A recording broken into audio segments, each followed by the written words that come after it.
Standard का science का 14th lesson measurement and effect of heat. Okay, अभी उसका next concept specific heat. Thermometer के बारे में सीखा हम लोगों ने, हीट कैसे एक्सचेंज होता है वो सीखा हम लोगों ने। अभी नेक्स्ट है स्पेसिफिक हीट क्या होता है। ओके, हीट के बारे में तो सीखा, मगर स्पेसिफिक हीट क्या होता है। Specific heat of object is the amount of heat required to increase the temperature of unit mass of substance to 1 degree. मेरे पास एक सब्सटेंस है, उसका मास मुझे पता है। यूनिट मास ऑफ सब्सटेंस यानी क्या, उसका मास मुझे पता है। तो एक 10 ग्राम का मेरे पास एक सब्सटेंस है, तो उसका टेम्परेचर 1 डिग्री से बढ़ाने के लिए, यानी मेरे पास 10 ग्राम का एक सब्सटेंस है, उसका टेम्परेचर 20 डिग्री सेल्सियस है, तो उसका टेम्परेचर 21 डिग्री करने के लिए ओके जो मुझे हीट लगा, ओके 1 डिग्री से बढ़ाने के लिए जो हीट लगा उसको बोलते हैं स्पेसिफिक हीट। ओके, जिसमें मुझे सब्सटेंस का मास पता रहता है। Okay, this is represented by the symbol small C. Specific heat का सिंबल क्या है, स्मॉल सी। ये आपको 10th स्टैंडर्ड में भी है, तो ठीक से याद रखना।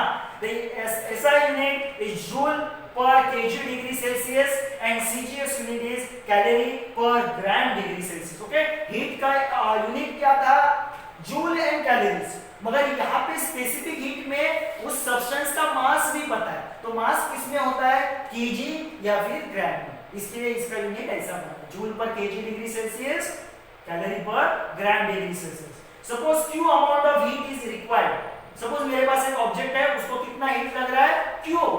ओके, एक Q ऐसा मैं हीट कंसीडर करता हूं, उसको Q इतना हीट लग रहा है, is required to increase the temperature of object of a mass m। तो मेरे पास एक ऑब्जेक्ट है जिसका मास m है, मास m है, और उसको कितना हीट लग रहा है, Q। ओके, स्पेसिफिक हीट, जिसका स्पेसिफिक हीट क्या है, C from T1 to Tf। Okay, यानी मेरे पास एक ऑब्जेक्ट है जिसका मास m है, जिसका ऑलरेडी टेम्परेचर T1 है या फिर Ti है, तो मुझे उसका टेम्परेचर कितना करना है, Tf। ओके, तो उसको Q इतना अमाउंट ऑफ हीट लग रहा है, तो उसका स्पेसिफिक हीट है C। This amount depends on the mass and the specific heat of object as well as the increase in the temperature and can be written as okay, किसी भी object का specific heat किसके ऊपर depend रहता है, depends on the mass and specific heat of that object, mass and specific heat of that object. यानी उस object का 1 डिग्री सेल्सियस से टेम्परेचर बढ़ाने के लिए कितना हीट एब्सॉर्ब कर रहा है। देखो, हर एक object same amount of heat absorb नहीं करता। मेरे पास अगर गोल्ड है, मेरे पास अगर सिल्वर है, मेरे पास दो ऑब्जेक्ट है, दोनों का टेम्परेचर 20-20 है, इसका भी 20 डिग्री सेल्सियस है, गोल्ड का और सिल्वर का भी 20 डिग्री सेल्सियस है। मैं दोनों को सेम अमाउंट ऑफ हीट दूंगा, दोनों का टेम्परेचर मुझे कितना करना है, 21। तो ऐसा नहीं है कि गोल्ड को भी उतना ही हीट लगेगा एंड सिल्वर को भी उतना ही हीट लगेगा 1 डिग्री टेम्परेचर बढ़ने के लिए, नहीं, ऐसा नहीं होता। गोल्ड को ज्यादा हीट लग सकता है, सिल्वर को कम लग सकता है। तो अलग अलग ऑब्जेक्ट का टेम्परेचर 1 डिग्री से बढ़ाने के लिए अलग अलग अमाउंट ऑफ हीट लगता है, सेम अमाउंट ऑफ हीट नहीं लगता। ओके, ये याद रखो। ओके, इसीलिए हर एक का स्पेसिफिक हीट अलग होता है। तो स्पेसिफिक हीट का ये फॉर्मूला है, Q यानी हीट, ओके, मास यानी substance, mass of the substance, C यानी स्पेसिफिक हीट, T ये Tf माइनस Ti, F यानी फाइनल, I यानी इनिशियल। ओके, यानी चेंज इन टेम्परेचर, ये उसका फॉर्मूला है। तो क्या फॉर्मूला है, m into C into Tf final temperature minus initial temperature. Initial temperature हमेशा कम रहता है, हम लोग हीट प्रोवाइड कर रहे हैं, तो फाइनल टेम्परेचर ज्यादा रहता है, तो हमेशा हम लोग ज्यादा से कम माइनस करते हैं।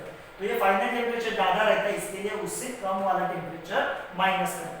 ये हीट का फॉर्मूला है, हम लोग इससे फाइंड आउट कर सकते हैं कोई भी सब्सटेंस ने कितना हीट एब्सॉर्ब किया है या फिर कितना हीट लॉस किया है, इस फॉर्मूला से फाइंड आउट हम लोग कर सकते हैं।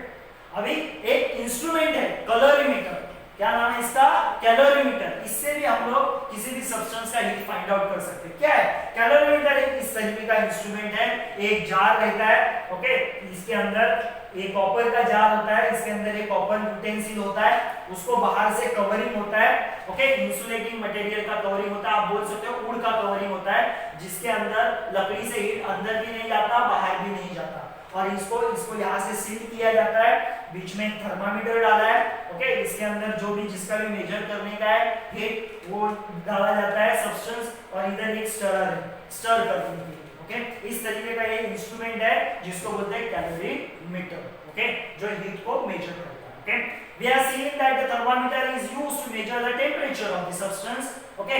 कैलोरीमीटर एक इंस्ट्रूमेंट है जिसका यूज करके हम लोग heat major the heat content of the object, object में कितना हीट है, किसी भी सब्सटेंस में कितना हीट है वो हम लोग मेजर कर सकते हैं। Using this equipment we can measure the heat produce और एब्जॉर्ब इन अ फिजिकल और केमिकल प्रोसेस। कोई भी अगर फिजिकल या फिर केमिकल प्रोसेस हो रहा है तो उसमें हीट कितना प्रोड्यूस हो रहा है या फिर एब्जॉर्ब कर रहा है वो हम लोग इसमें मेजर कर सकते हैं, okay.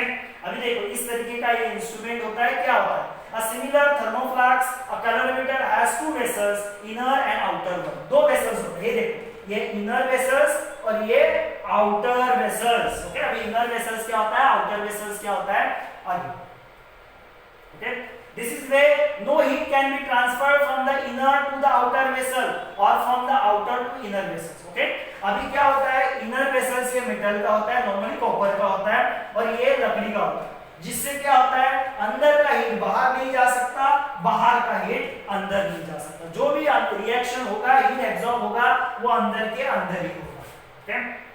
Thus the inner vessel is thermally isolated from the surrounding। thermally isolated का मतलब क्या है, ना अंदर का हीट बाहर जाएगा, थर्मा यानी हीट, ना बाहर का हीट अंदर जाएगा, उसको बोलते हैं आइसोलेट करना। आइसोलेट करना यानी सेपरेट करना, ओके।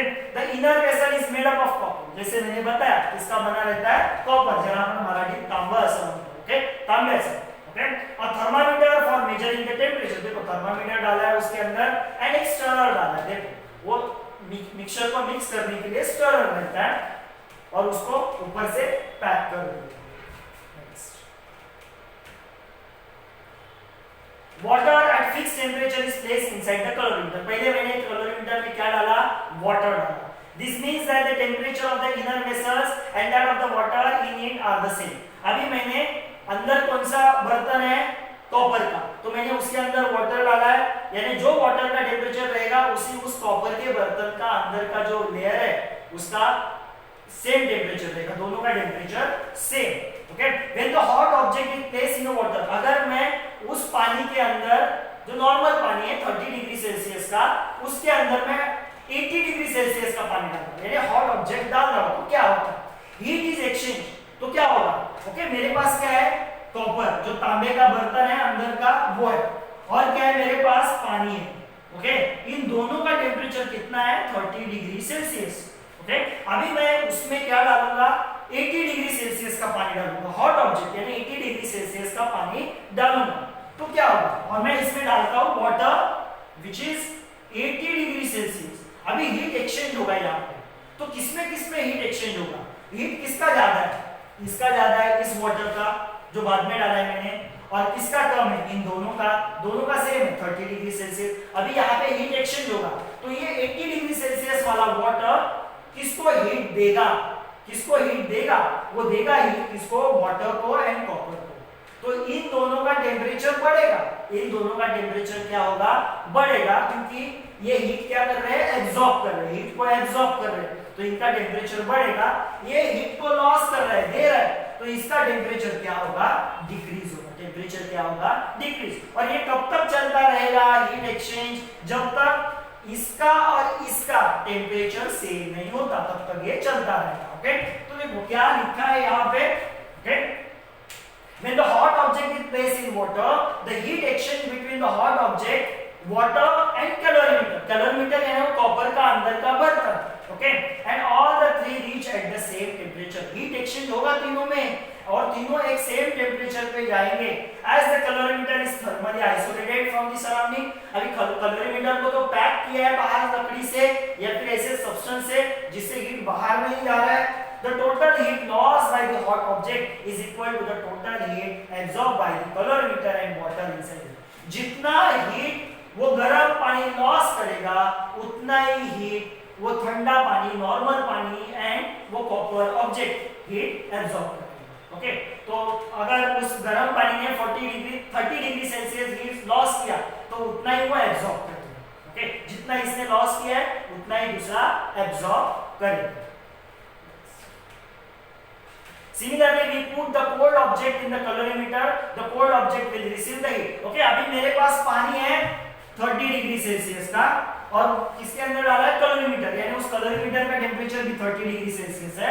अभी उसमें मैं आइस डाल रहा हूँ विच इज 0 डिग्री सेल्सियस वाला आइस। अभी भी टेम्परेचर एक्सचेंज होगा। कौन एक्सचेंज करेगा, देगा कौन, ये वाटर जो 30 डिग्री सेल्सियस का है वो आइस को टेम्परेचर देगा, यानी इसका टेम्परेचर कम होगा, आइस का टेम्परेचर बढ़ेगा और वो किसमें कन्वर्ट होगा, वाटर में। और कब तक ये एक्सचेंज होगा, जब तक ये पानी का एंड आइस का टेम्परेचर क्या नहीं हो जाता, सेम हो नहीं जाता, तब तक ये एक्सचेंज ऑफ हीट चलता रहेगा। ओके, और क्या है, suppose the mass of the inner vessel in the calorimeter is mc। Okay, calorimeter जो कॉपर से बना हुआ है अंदर का, उसका मास हम लोगों ने लिया m, यहाँ पे c लिखा है क्योंकि वो कैलोरीमीटर का मास है। The initial temperature is Ti, calorimeter का टेम्परेचर Ti है। The mass of the water, calorimeter में हम लोगों ने क्या डाला है, पानी। ओके, उसका मास है mW उसका मास है। The temperature of water will be Ti, water का टेम्परेचर Ti है। Suppose we place the hot object, हम लोगों ने एक दूसरा hot object डाला है, यानी गर्म पानी दूसरा डाला है। ओके, उसको हम लोगों ने ऑब्जेक्ट बोला है, जिसका मास है mo, ऑब्जेक्ट बोला है इसके लिए mo। द टेम्परेचर, उसका टेम्परेचर जो रहेगा वो To है in the calorimeter. If the To is higher, जो ऑब्जेक्ट डाला है हम लोगों ने उसका टेम्परेचर अगर ज्यादा रहेगा तो कम किसका था, कैलोरीमीटर का था, Ti बराबर उसका था mTW वाटर का था। The object will give away the heat to the calorimeter and water. तो ऑब्जेक्ट क्या करेगा, हॉट ऑब्जेक्ट किसको हीट देगा, कैलोरीमीटर को देगा एंड वाटर को देगा, क्योंकि उसका हीट क्या है, कम है। Okay, soon the temperature of all three will becomes the same। और ये कब तक हीट एक्सचेंज चलता रहेगा, जब तक तीनों का टेम्परेचर सेम नहीं होता तब तक ये हीट एक्सचेंज चलता रहेगा। टेम्परेचर तीनों का सेम हो गया, कैसे पता चलेगा, जो हम लोगों ने थर्मामीटर डाला है कैलोरीमीटर के अंदर वो एक टेम्परेचर पे आके रुकेगा, उसके अंदर का जो लेवल है लिक्विड का वो एक टेम्परेचर पे आके रुकेगा। इसका मतलब है टेम्परेचर उसका सबका सेम हो गया।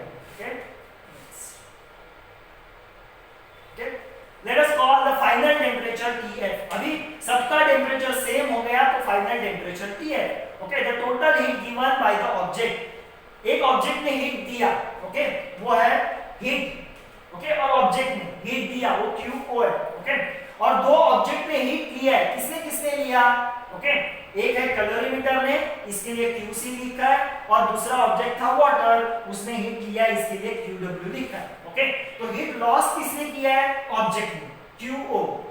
जितना उसने लॉस किया है उतना ही इन दोनों ने लिया है, तो इसने जितना लॉस किया है उतना ही इन दोनों ने मिलके लिया है। तो ये इक्वेशन बनता है QO।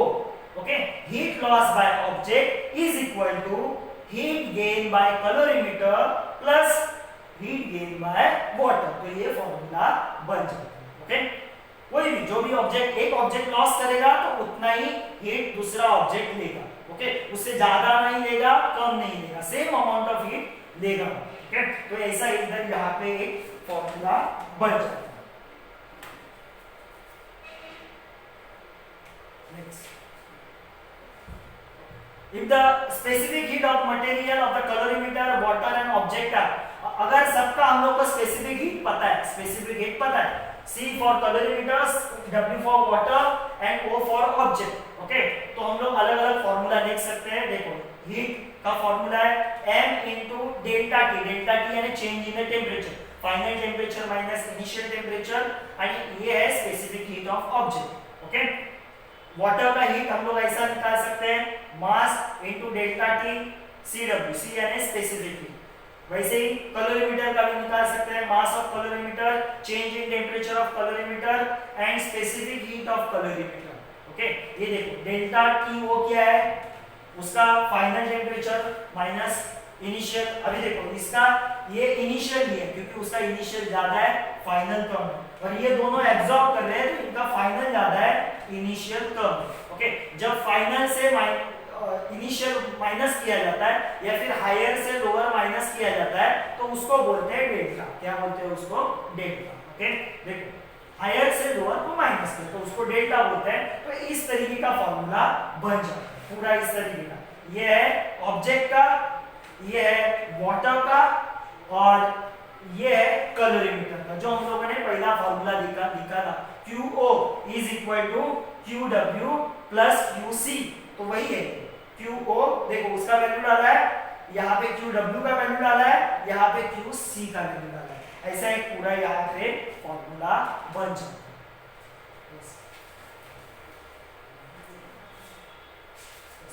Okay, we can measure the mass and temperature if we know the specific heat of material of the colorimeter. Okay, हम लोग क्या मेजर कर सकते हैं? मास एंड टेम्परेचर भी मेजर कर सकते हैं अगर हम लोग को स्पेसिफिक हीट मटेरियल का स्पेसिफिक हीट पता रहेगा। The copper and the water we can, that is the copper and that of the water, we can calculate the values of specific heat of object by using formulas. Okay, अलग अलग formulas का use करके हम लोग specific heat find out कर सकते हैं।